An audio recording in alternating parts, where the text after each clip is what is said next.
guys, thanks for tuning in. This is Optibotimus coming to you with another video review. And on today's episode, we're going to be taking a look at the new Hot Toys MMS 347 of Deadpool. And if you'd like to know how to win your very own Hot Toys Deadpool, stay tuned to the end of this video for details. For the package though, you got a really cool image of Deadpool there in the front, as well as a couple other smaller versions of him kind of throughout the package. You also have some really cool simulated bullet holes, and then when you get it in certain light, you can actually see that there are some kind of descriptive words for Deadpool that I'll let you read when you get yours.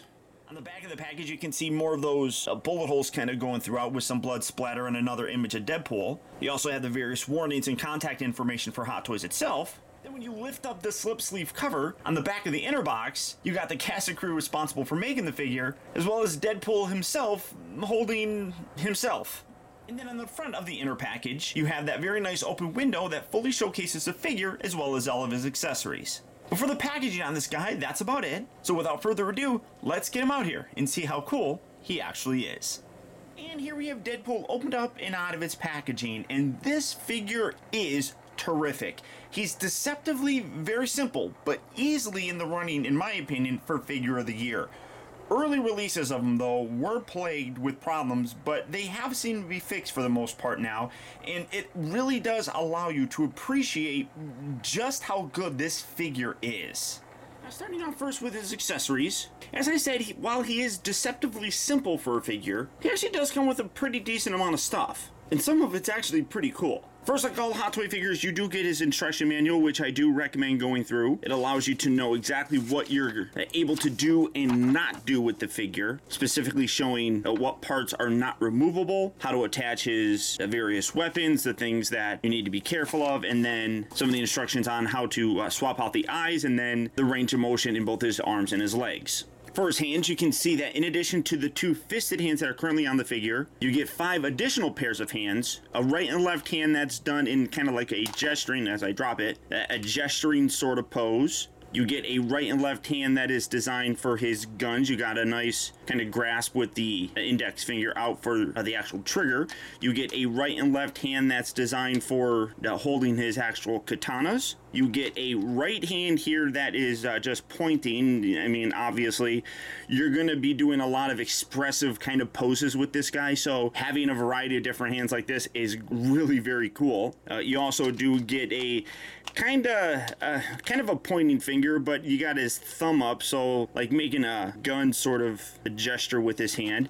You also get a left hand with the A-OK kind of thing, which is hilarious. And then you get a right hand that's done up in a thumbs up kind of look. Now, some of the issues that I was talking about before all come in how the actual wrist here was kind of done. It was rubbing on the actual fabric of the arm and was actually damaging it. I'll show that off here a little bit more in detail. But one thing that I do recommend, and again, I got to give shout out to Clipper King for kind of mentioning this. I think other people mentioned it as well, but a really good idea, even though that these wrists are fixed, would be to take all of the hands, including the ones that are on them, put them in just about boiling hot water, and then using some kind of a tool, something like this, where you can actually wedge it on there, kind of spreading out that wrist section on the hands itself, just to kind of limit the friction that it would cause if you're rotating those while attached to them. It's a good tip. I did it, and I recommend other people do it as well, just so that you're able to minimize any damage that you may have. But overall, taking a look at the hand, coming in a little bit closer, really great detail on there. You can see you got the nice padding. You got the section down here which kind of actually resembles the suit, which is cool. It's almost like the gloves are just on his fingers, and this is meant to be the costume itself. But overall, real great detail on there. You can see some nice texturing on the actual palm side, and I don't know, is that me or does that look like a really big thumb to you? It looks kind of silly, honestly. In addition to that, you do also get 2 extra wrist pegs, as well as a couple extra buttons in case some of the little button sections that like are on his belt pouches fall off, so you can replace those if you need to. You do get his 2 guns, which nicely fit into the holsters on his side hip. You can see that they can slide back, revealing a bullet on the inside here. Great attention to detail there. Got some nice kind of paint variation. You can see that it's actually got this nice, very dark silver paint. And then you can actually see that the handle is black. And then utilizing the fingernails that I have, you can slide out the clip and then you can see you got bullets on the inside there as well. So again, real nice attention to detail. Both of the guns actually have that. They're identical, as you can see. And as I said, they fit very nicely here in the holsters. You just slide them in and you got obviously weapon storage. He also does come with these little daggers. I don't necessarily remember where or when he used these in the film. They're very tiny, as you can see, but you got a really nice sculpt on there that gives it a very sharp kind of look, and they are a little bit pointy, but like I said, I don't necessarily remember where these came from, but you do have them. One thing that I thought for storage was right here, these little pieces, because they're kind of in the same shape-ish as these, but they can't fit in there or anything. They're completely different shaped, as you can kind of see. I don't anticipate using these for anything, so while they're nice, I'm just going to put them back into storage. You also do get a dagger with a really nice silver paint. You can see some nice texturing here on the actual handle itself. You also have a bit of a serrated edge on both sides down here, which is nice. And then for weapon storage here, you got the little sheath on the outside of his leg that you can just put that in there and store that very nicely, just like so. You also do get his two katanas, which are really very nice. The blades are actually made out of metal. You can see just a very simple black handle down here with the square handguard itself. And then you do get the sheath for it, and then you can slide them in. They are, as you can see, angled here, so you do have a very specific way to put these in. They don't go in the other way and then just slide that in like so. This has a magnet on the back of it. So all you literally do here is right here in the middle of the back, you just put that right there and it stays on there very nicely. Adjusting it a little bit, you can see you got like these straps on the side that are meant to kind of look like that's what's actually attaching it. But I love that. I think that's really great. Allows you to quickly remove it for any display option you may want and put it right back on there for others. I mean, that is really very cool. I love it when they incorporate things like that. Just overall, very nice attention to detail. Now, much like the hands, the eyes are also going to be used to really give this figure expression. And one thing, well, I mean, it's kind of weird when I'm looking at these. A lot of these don't look very different. They're very, very subtle in terms of the different openings of the eyes. I mean, you can see this is definitely a more squinted kind of look. That's much more wide open. But like these ones, I don't see a ton of difference. It's very, and I can't even get it to do it right. It's very, very minor. This is a little bit more open. This is kind of just like a straight upper section of the eye. And then obviously, well, I'm dropping them all again, but obviously the ones that I have on there are the more neutral, I guess. As you can see, I keep playing with the little magnet because that's actually how you remove these. When you first get it out of the package, it might be a little bit difficult, so if you took a fingernail and kind of wedged from the bottom to pull out, it would probably make it a little bit easier, but they're a little bit stuck at first. So all you do is you use this included Deadpool tool, which, as you can see, has a nice little Deadpool kind of logo on it. You put it here on the bottom, and you pull it away, and you just detach it like that. Then taking whatever eye you want to put back in there, you just set that right in, kind of push it in, and now you have a little bit more of a squinted look with them if you want to. But so again, take that off like that, and then bring that in and give him a big wide open look. I mean, you can really change the expressions considerably with this, giving him a lot of really cool looks. That was one thing that in the film itself was actually computer generated. What they did was just had him wearing a regular mask and then they animated the eyes. I thought that was really very cool and gave a lot of personality because Ryan Reynolds wasn't walking around with his face showing a lot of times. So the eyes really helped give that emotion that you couldn't get with, you know, a covered up face. And then one final accessory that he comes with is his display stand. As you can see, you got that really nice Deadpool logo on there. For some reason, they put this little film over it. I'm just going to leave it on there. You got the Deadpool nameplate right there as well. But you got the dynamic flight stand with it so you can get some really cool poses. And then throughout here, you kind of have this very reflective print that kind of gives the illusion of blood. But because of how big this is, I'm probably not going to be using this. I've said it many, many times that I really do wish that if they were going to give us this, they would give us just a standard one as well.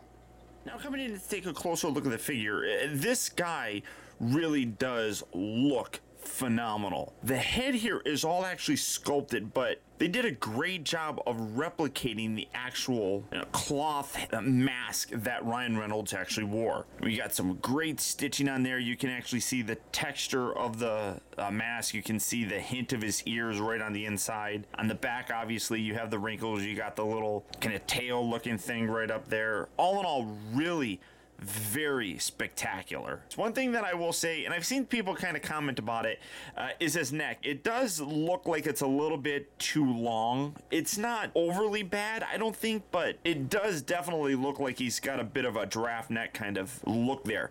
Nice detail with the rest of the costume, though. As you can see, I love the little bullet holes right there. Great detailing with the armor, the straps. Again, coming down here, you got a lot of really nice dirty kind of paint thrown throughout there, which looks terrific. Come down here to the belt, you got that nice Deadpool logo right there. You got all these pouches which are attached to the belt.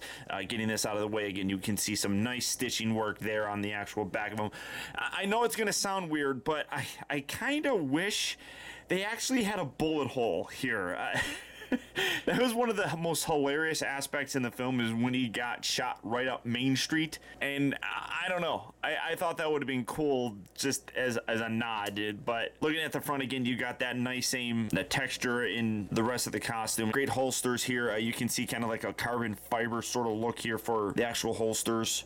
Now, like I was talking about, the wrists here, you do want to be careful with. Spreading out the actual cuff section does help, but I also like it just in terms of the design for the suit, how the suit comes down and then it's like the suit actually carries down here with the gloves. I mean, that's just the design of the suit, but I think that Hot Toys did a great job of replicating it.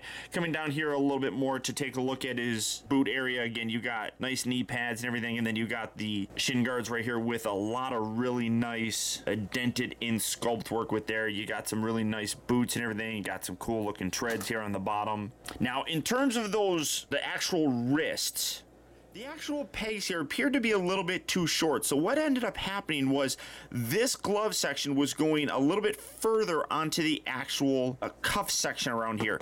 And what it was doing was really fraying around the edge. I'm looking on here to see if there's any damage to mine, and I don't really see anything, but because of the friction in rotating it, it was actually kind of tearing this. And what they basically did to fix that was make these pegs be a little bit smaller. So when you're actually putting this on, you can see it barely actually goes to where that material is. So when you're rotating it, now there's very little friction that's actually going to be on there. By also spreading out the plastic, it does create less of a surface area to actually reach and touch on that. So I'm looking on this one here to see if there's any damage. I don't really see anything, not from, oh, you guys couldn't even see it. I don't see anything that's on here like a lot of people was having. So I do think that they did fix it pretty good. Now, one thing I'll say is when you're going to be swapping these, this part right here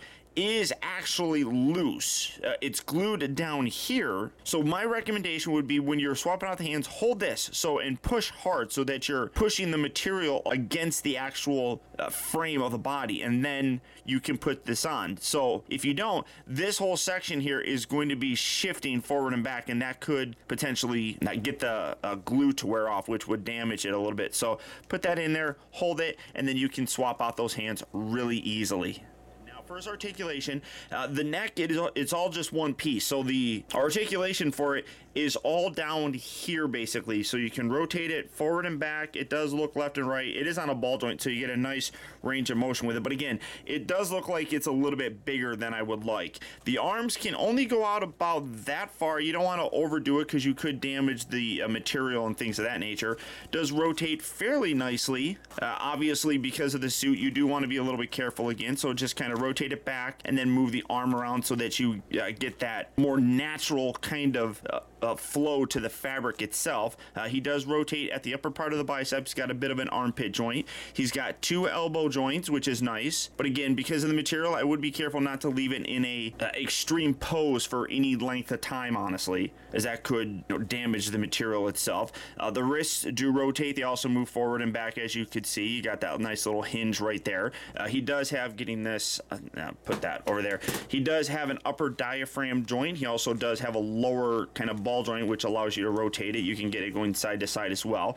The hips move forward. They move back about that far. They move in and out. They rotate at the upper part of the thigh. He's got 2 joints here at the knee. The ankles do rotate. They tilt side to side. They move forward and back. The boots are actually separate from the actual shin pads here, so you do get a nice range of motion with those ankles, which I'm sure would make somebody like Shartimus Prime really very happy. So all the articulation is there to really create some absolutely awesome and very dynamic looks when you're posing this guy.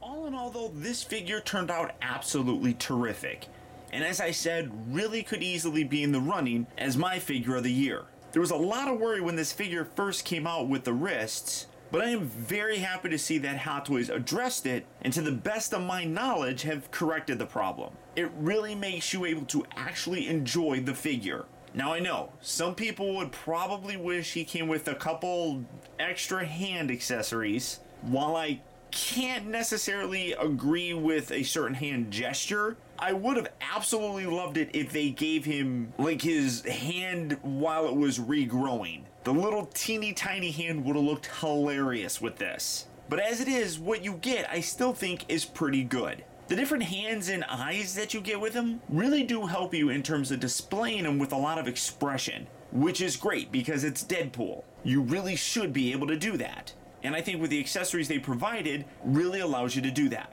The suit absolutely looks terrific. All the different dirt and paint variation and stuff on there really gives it kind of a worn look, which suits him. And yeah, while I know the face sculpt isn't really a face, I think they absolutely nailed it with how they recreated Ryan Reynolds while he was wearing the mask. I have seen some people kind of complain that they wish that they actually got an unmasked version. I really don't care about having that. I would never really display it with that. To me, this is the iconic look for Deadpool. So sure, yeah, it would be nice. It would obviously raise the price, but what we have here, I'm perfectly happy with. So if this is a figure that you'd like to add to your collection, it is available right now at Sideshow Collectibles. So all you have to do is click on the link down in the video description. You'll go to Sideshow where you can check out availability on this, as well as the rest of the Hot Toys 1/6 scale figures. But beyond that, guys, that's about it. So once again, I want to thank you for tuning in. This has been Optibotimus. Don't forget that if you like this video, to please like and share it. It goes a long way towards helping me out. Also be sure to subscribe in case you haven't already subscribed. That way you get instant email notifications whenever I upload a new video, and you never miss out on a future review of mine. And as always, until next time, be excellent to each other.